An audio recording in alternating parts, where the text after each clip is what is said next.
நீலகிரி மாவட்டம் தேசிய பசுமைப்படை காந்தல் ஓம் பிரகாஷ் ஆரம்ப பள்ளியில் திடக்கழிவு மேலாண்மை குறித்த விழிப்புணர்வு நிகழ்ச்சி நடைபெற்றது. முன்னதாக பள்ளி தலைமை ஆசிரியர் திருமதி சித்ரா வரவேற்புரை நிகழ்த்தி பேசுகையில், இதுபோன்ற சூழல் பாதுகாப்பிற்கான விழிப்புணர்வு பாமர மக்கள் அதிகம் உள்ள பகுதியிலிருந்து பள்ளிக்கு வரும் குழந்தைகள் பயன்பெறும் வகையில் விழிப்புணர்வு மிக அவசியமாக உள்ளது.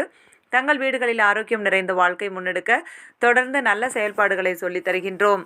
பெற்றோர் கலந்து கொள்ளும் கூட்டங்களில் அவர்களுக்கும் ஆரோக்கியமான சூழல் பாதுகாப்பின் அவசியம் ஆகியவை எடுத்துச் செல்லப்படுகின்றது என்று குறிப்பிட்டார். தேசிய பசுமைப்படை ஒருங்கிணைப்பாளர் வே. சிவதாஸ் பேசுகையில், நீலகிரி மாவட்டத்தில் குறைந்த இடத்தில் அதிகமான மக்கள் தொகை உள்ள பகுதிகளில் திடக்கழிவு மேலாண்மை சிறப்பாக நடைபெற பொதுமக்கள் ஒத்துழைப்பு மிக அவசியம்.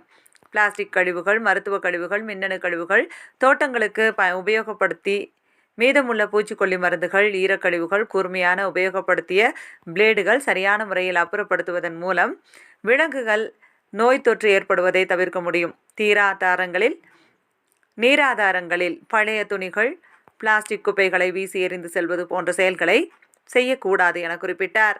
மாணவர்களின் வீடுகளில் பூந்தோட்டம், மூலிகை செடிகள் வளர்த்தும் மாணவர்களுக்கு பாராட்டும் அனைத்து மாணவர்களுக்கும் துணிப்பைகள் வழங்கப்பட்டு சூழல் பாதுகாப்பு உறுதிமொழி எடுக்கப்பட்டது. இந்நிகழ்வின் ஏற்பாட்டினை கற்பகவள்ளி, மகாலட்சுமி ஆகியோர் செய்திருந்தனர்.